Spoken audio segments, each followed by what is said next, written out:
Good morning, everyone.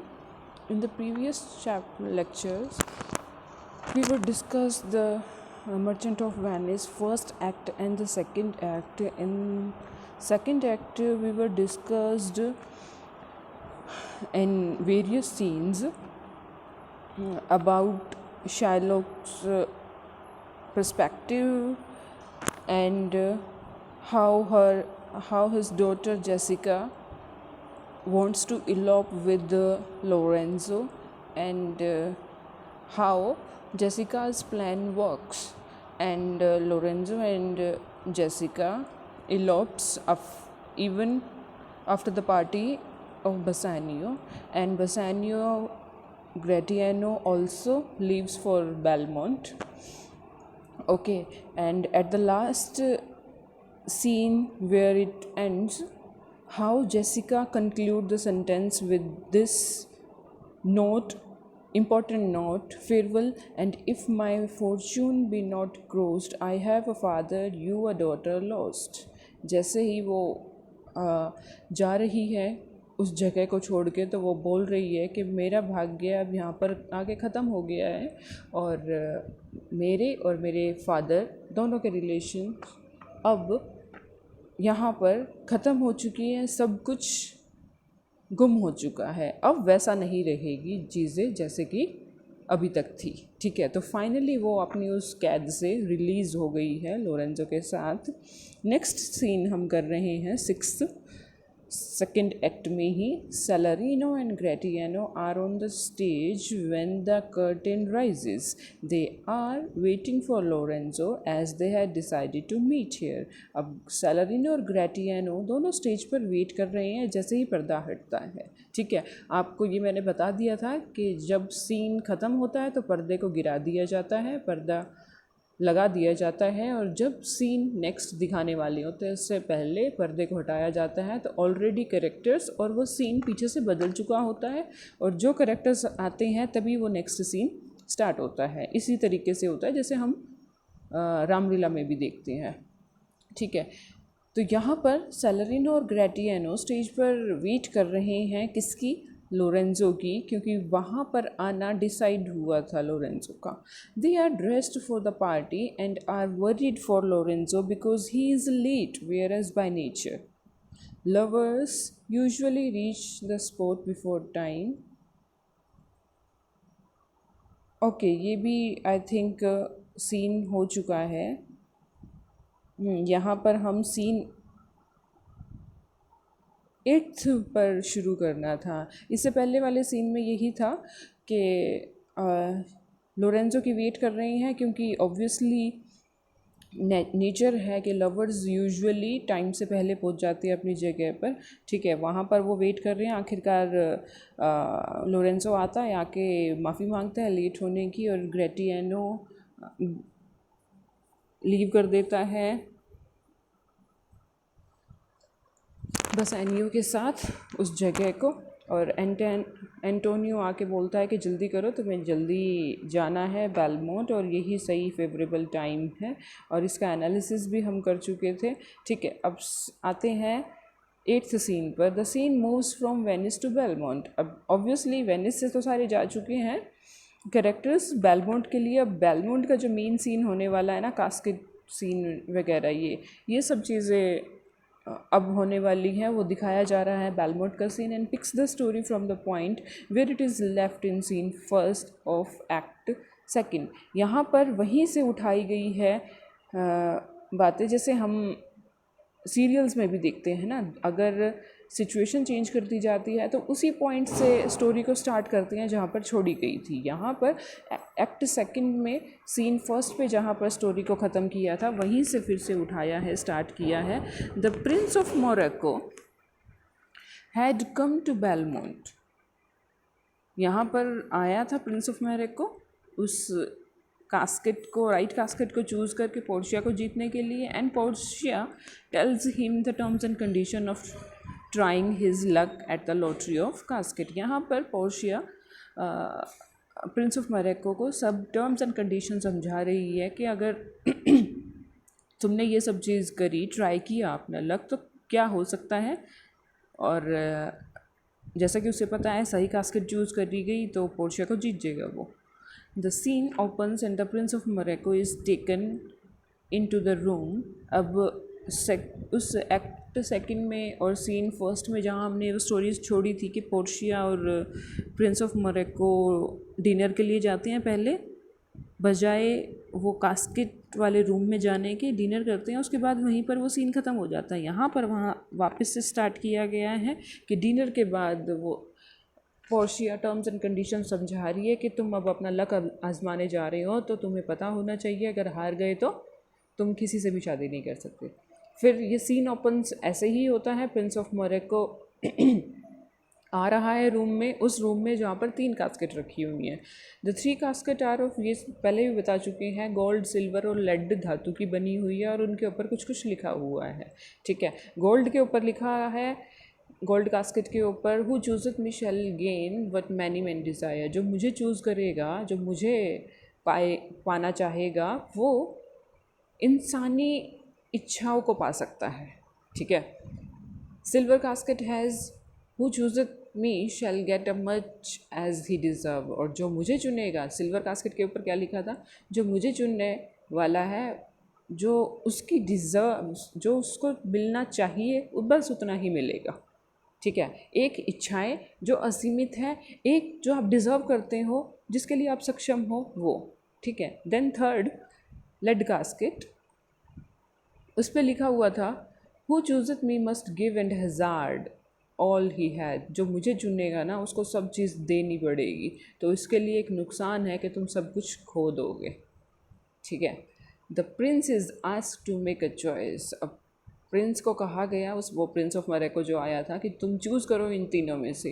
And once he makes the choice, और एक बार वो चॉइस कर लेता है कि कोई भी 3 में से एक को हाथ लगा देगा वो, that casket would be open, और चेंज नहीं कर सकता वो अपने ओपिनियन को। तो सोच समझ कर एक ही चॉइस करके बोले किसको चुनता है वो 3 कास्केट में से। He will win Portia if he choose of casket carries Portia's portrait in it, और अगर वो सही कास्केट को चूज़ कर लेता है जिसके अंदर पोर्शिया की पिक्चर है, तभी वो पोर्शिया को जीत सकता है, उससे शादी कर सकता है। The prince gives a serious consideration to the metal and casket are made of, और इसी वजह से प्रिंस एक सीरियस कुछ सेकंड के लिए सोच विचार करता है, ठीक है, कि वो करे या ना करे ऐसा, या फिर तीनों में से कौन सी मेटल को चूज़ करे। वो अपने मन में विचार कर रहा है, सोच विचार कर रहा है, जो उनके ऊपर लिखी हुई है बात उसको पढ़ के विचार कर रहा है। ठीक है, he looks at the lead casket and decides against it as he thinks that it is too base a metal to carry Portia's portrait. अब वो लेड कास्केट को देखता है और उसको ये लेना देना नहीं है कि उनके ऊपर क्या लिखा है और उसका मतलब क्या निकलता है, लेकिन वो सिर्फ धातु से, राजा है ना, धातु से चीज़ को पहचानने की कोशिश कर रहा है कि एक नॉर्मल सी धातु, लेड धातु, वो पोर्शिया जैसी राजकुमारी की पिक्चर को कैरी करने के लिए सक्षम नहीं है, इसलिए इसके अंदर पोर्ट्रेट नहीं होगी पोर्शिया की। ठीक है, ही टेक्स, क्योंकि वो समझ रहा है ना कि राजकुमारी है तो ऑब्वियसली किसी अच्छी धातु में और बहुत केयरफुली रखा गया होगा, और वो राजा होने के नाते सिर्फ उसी लेड कास्केट को नहीं चूज़ कर रहा है। Okay, he takes a long look at the silver casket because he feels that the inscription suits him as he deserves Portia, but finally he does not choose silver because he thinks that her father would not keep her portrait in a metal 10 times lesser in worth than gold, so he choose the gold casket। अब क्या हुआ, वो lead casket का तो इसीलिए सोच के मना कर देता है कि ये तुच्छ सी धातु है, ये राजकुमारी की फ़ोटो को कैरी करने के काबिल ही नहीं है, इसलिए वो उसको चूज़ नहीं करता। फिर वो सिल्वर कास्केट पे सोच विचार करता है और सोचता है कि इसके ऊपर जो लिखा हुआ है कि जो इंसान डिज़र्व करता है ना वो मिलेगा आपको, इसीलिए मैं डिज़र्व करता हूँ, मैं राजा हूँ, प्रिंस ऑफ मोरक्को का हूँ, और पोर्शिया मुझे ही डिज़र्व करती है। ठीक है, मुझ जैसे राजा को डिज़र्व करती है, इसलिए ये इसी के अंदर होगी। लेकिन पोर्शिया के फादर जो हैं वो अपनी बेटी की कीमती फ़ोटो एक ऐसी धातु में क्यों रखेंगे जो गोल्ड से 10 गुना सस्ती है। ठीक है, तो सस्ती सी चीज़ में रखेंगे नहीं, इसलिए वो गोल्ड कास्केट को चूज़ कर लेता है। ये सब सोचने के बाद the key is brought and the casket is open. अब वो जो ताला उस कास्केट पे लगा हुआ था वो खोला गया। अब उसके अंदर से क्या निकला? स्कल, हड्डी की वो खोपड़ी जो होती है ना वो निकली। There is an inscription inside as well which reads, और उसके अंदर क्या लिखा हुआ था? एक चिट निकलती है अंदर से, all that glitter is not gold. सब, हर कोई चमकने वाली चीज़ सोना नहीं होती। The prince is broken at his loss and immediately leaves the stage. Even Portia considers it good riddance. अब यहाँ पर प्रिंस हताश हो जाता है, उसको गुस्सा आता है कि वो हार गया है और तुरंत स्टेज से निकल जाता है। मतलब वो रहना नहीं चाहता है हारने के बाद वहाँ, और पोर्शिया को रिलीफ होता है, अच्छा है छुटकारा मिला इससे। एनालिसिस क्या है इस सीन का? The scene is a detailed one about the casket. A close reading helps in understanding Portia's father's mind. अब ये एक डिटेल कास्केट सीन के ऊपर ही बना गया है। इस प्ले में दो ही मेन सीन बनते हैं, एक कास्केट सीन बनता है, सेकंड बनता है ट्रायल सीन, जब एंटोनियो को कटघरे में खड़ा किया जाता है और शार्लक उससे अपनी मांग कर रहा है, और जहाँ पर पोर्शिया डिस्गाइज रूप में आके उसे बचाती है। तो दो मेन सीन बनते हैं पूरे प्ले में जो आपको बहुत अच्छे से आने चाहिए। ठीक है, फर्स्ट ये कास्केट सीन जो अभी मैं करने लग रही हूँ ये, और सेकंड जो हम एंड में करेंगे जाके कहानी के।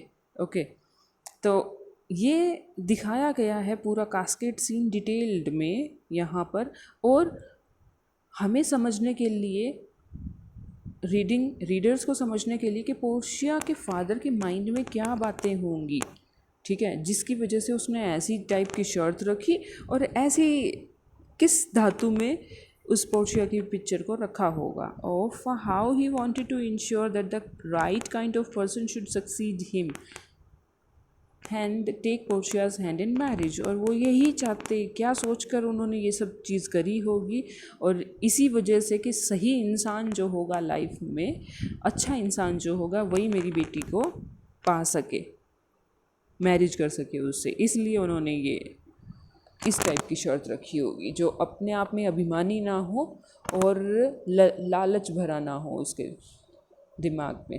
Any Indian reader would juxtapose it with the many swayamvars described in Indian mythologies. अब यहाँ पर इंडियन रीडर्स हम जैसे समझ जाते हैं, जक्स्टापोज दो सिचुएशन को सिमिलर करके देखना, कि जैसे हम अपनी मैथोलॉजीज़ में पढ़ते होते हैं, पुरानी कथाओं में पढ़ते हैं कि कैसे रानियों का स्वयंवर लगाया जाता था, वो अपनी इच्छा से वर चुन सकती थी। इसी टाइप का यहाँ है, यहाँ पर वो अपनी इच्छा से नहीं चूज़ कर सकती, लेकिन हाँ ऑब्वियसली स्वयंवर में भी यही होता था कि कंडीशन रखी जाती थी। जैसे जब द्रौपदी को जीता गया था तो मछली की, घूमती हुई मछली के आँख में तीर मारना था, तो जो इस कंडीशन को पूरा कर पाएगा वो जीत पाएगा राजकुमारी का हाथ। तभी अर्जुन ने वो प्रतियोगिता जीती थी और उसने द्रौपदी को मैरिज के लिए जीत लिया था। ऐसे ही यहाँ पर भी वो जुक्सटापोज करके देख सकते हैं हम। The prince of Morocco's speech and state of mind are a dramatic spectacle and Shakespeare has shown a great mastery over character depiction in the way the prince reacts at the nervous situation. यहाँ पर Shakespeare ने बहुत अच्छे तरीके से दिखाया है जब प्रिंस ऑफ मोरक्को बोलता है, या उसकी स्टेट ऑफ माइंड है जो वो घबरा रहा है सिचुएशन को देख के कि अगर वो हार गया तो वो किसी से शादी नहीं कर सकता। इन सब चीज़ों को के साथ भी, और जिस तरीके से वो सोच रहा है अपने मन में कि ये कास्केट चूज़ करता है तो क्या मतलब है, दूसरी कास्केट चूज़ करता है तो क्या मतलब है, तो हर एक कैरेक्टर का डिपिक्शन बहुत अच्छे तरीके से दिखाया है। जिस तरीके से प्रिंस रिएक्ट करता है, नर्वस हो रहा है उस सिचुएशन में, वो सब बहुत अच्छे से शेक्सपियर ने ड्रामेटिक स्पेक्टिकल मतलब नजराना देखते हैं जब हम, क्योंकि ये सब कहानी प्ले पे घटित हो रही है ना, तो वो बहुत अच्छे तरीके से ड्रामेटिक नाटकीय दिखावा जो दिखाया है।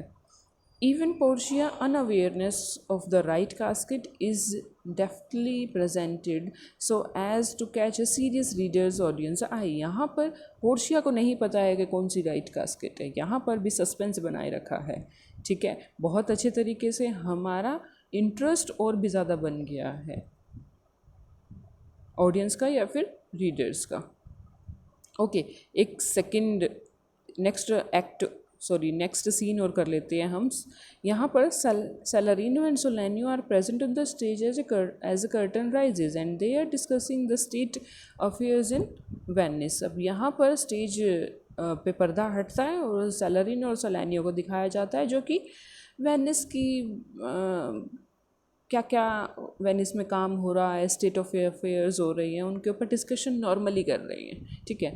Through them we are told what happened in Venice after 2 act second scene 6th। Okay, यहाँ पर हमें बताया गया है कि वेनिस के अंदर क्या क्या चीज़ें घट गई हैं उस सीन 6th के बाद, ठीक है।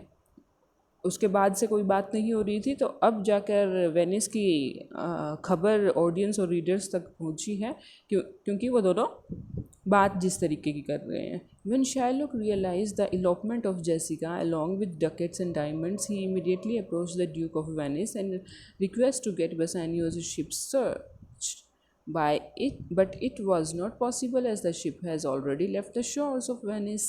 अब यहाँ पर जैसे ही शायलॉक को पता चलता है कि जेसिका भाग गई है और उसके सारे डायमंड्स और डकेट्स पैसे जेवरात लेके भाग गई है, तो वो तुरंत ड्यूक को खबर करता है कि बसानियो का जो शिप जाने वाला है उसे रोका जाए, लेकिन अब कुछ नहीं हो सकता क्योंकि सारे बंदरगाहों से उनका शिप छूट चुका है वेनिस से।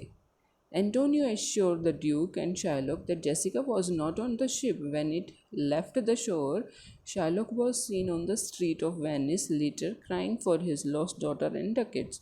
यहाँ पर एंटोनियो ये एश्योर करता है ड्यूक को कि शायलॉक की बेटी के उस शिप पे नहीं है, ठीक है। और शायलॉक जब देखता है कि सब कुछ उसके हाथ से निकल गया है, ना बेटी मिल सकती है और ना वो पैसा, क्योंकि वो भी सब शिप में जा चुका है, तो वो सड़क पे के किनारे बैठा रो रहा है। एक तो बेटी खो गई, ऊपर से पैसे भी उसके चले गए हैं। Solanio says that now Antonio must repay Shylock's loan without any delay because Shylock is mad with Christians and everybody knows his temper in Venice। अब Solanio वार्न कर रहा है एंटोनियो को कि किस तरीके की हालत होने वाली है। शायलॉक का अब जो लोन लिया था वो चुकाने का सही वक्त है, क्योंकि अब वो पागल है, कुछ भी कर सकता है और हम सब जानते हैं कि वो गुस्से में क्या क्या हरकतें कर सकता है। अब वो क्रिश्चियंस पर वैसे ही गुस्से में बहुत हो रहा है। He will go to any length to get his revenge, और वो किसी भी हद तक जा सकता है अपना बदला लेने के लिए। So in these circumstances the repayment on time is very important. और इन सब सिचुएशंस को देखते हुए हमें सही टाइम पर उसका लोन चुका देना चाहिए। Solanio is worried as only yesterday somebody told him about some shipwreck. अब सोलानियो इस बात से भी चिंतित है कि पीछे ही खबर सुनाई दी है कि कुछ ऐसे शिप टूट रहे हैं, क्योंकि समुद्र में काफ़ी नुकसान हो रहा है उन शिप का, तो ऐसी ऐसी खबरें आ रही हैं, तो वो बड़ा चिंतित है। He prays to God that it should not be Antonio ship. वो ये प्रे कर रहा है कि वो एंटोनियो का शिप ना हो, नहीं तो सब कुछ ख़त्म हो जाएगा। Salarino and Solanio decides to go to Antonio and very delicately break the news of some shipwreck, keeping in view Antonio's sensitivity। अब यहाँ पर ये दोनों ये प्लान कर रहे हैं और वेनिस की बात करते करते ये प्लान कर रहे हैं साथ में कि एंटोनियो के पास जाकर इस न्यूज़ को सुनाना पड़ेगा कि कुछ समुद्री जहाज़ है ना वो टूट गए हैं या फिर क्षतिग्रस्त हो गई हैं समुद्र में ही, और हमें उसकी सेंसिटिविटी का ध्यान रखते हुए बड़े आराम से ये बात कहनी पड़ेगी उसको। एनालिसिस क्या है इस सीन का? It's very important to note how Shakespeare uses showing and reporting in his stagecraft. यहाँ पर शेक्सपियर ने बहुत अच्छे तरीके से कैरेक्टर को शो करना, रिपोर्ट करना, सब स्टेज क्राफ्ट के साथ जो भी स्टेज पर यूज़ होने वाली प्रॉप्स होते हैं उन सब को बखूबी और उनकी इम्पोर्टेंस के साथ दिखाया है। Specially the role given to Salarino and Solanio is very delicate. यहाँ पर स्पेशली इन माइनर कैरेक्टर्स को भी इनका रोल देके, क्योंकि सिचुएशन का हमें तभी पता लगेगा कि जब बहुत ही महीन या डेलिकेटली सिचुएशंस को कैरेक्टर्स की ज़ुबान के साथ बताया जाता है। अब सिचुएशन कैसे पता चलेगी वेनिस में कैसी है? दो कैरेक्टर को ले आए, उनके आपस में बातचीत में हमें दिखा दिया गया कि सिचुएशन कैसी चल रही है। तो बहुत डेलिकेट तरीके से कैरेक्टर्स को यूज़ करना शेक्सपियर को आता है, ठीक है। They have appeared thrice in the play up to this point. अभी तक इस प्ले में वो 3 बार आ चुकी हैं। एक तो ओपनिंग सीन में आ चुके हैं जब वो एंटोनियो का मेलानकलिक नेचर डिस्कस कर रहे थे, और फिर सेकंड बार आए थे कि जब बसानियो जाने वाला था बेलमोंट। अब और थर्ड बार वो आए हैं वेनिस की सिचुएशन को डिस्कस करते हुए। One of them was present in the opening part of the elopement scene and now they are discussing the condition after Jessica's elopement, ठीक है। एक तो तब आए थे और अब जेसिका की इलॉपमेंट के बाद। It is primarily show them that we know about Shylock's reaction to the elopement. हमें पहले बता दिया था कि शार्लोक किस तरीके का रिएक्ट कर रहा है अपनी बेटी के भाग जाने का। The critical turn off shipwreck is also introduce through them. अब यहाँ पर एक जो टेंस वाली सिचुएशन दे दी गई है सीन के ख़त्म होने के साथ ही, कि शिपरेक जो शिप के टूटने की खबर यहाँ प्ले में अभी डाली गई है। So despite being unimportant characters they perform a critical duty in the play. समझ में आया कि किस तरीके से वो अनइम्पॉर्टेंट जो कैरेक्टर्स हैं, जो इतने अहम भी नहीं हैं, लेकिन फिर भी वो इतनी इम्पॉर्टेंट सिचुएशन क्रिटिकल ड्यूटी निभा रहे हैं इस प्ले में, ऐसी ऐसी सिचुएशंस को हैंडल करके, ठीक है। सो आगे आने वाले सीन और एक्ट हम नेक्स्ट लेक्चर में डिस्कस करेंगे। Thank you.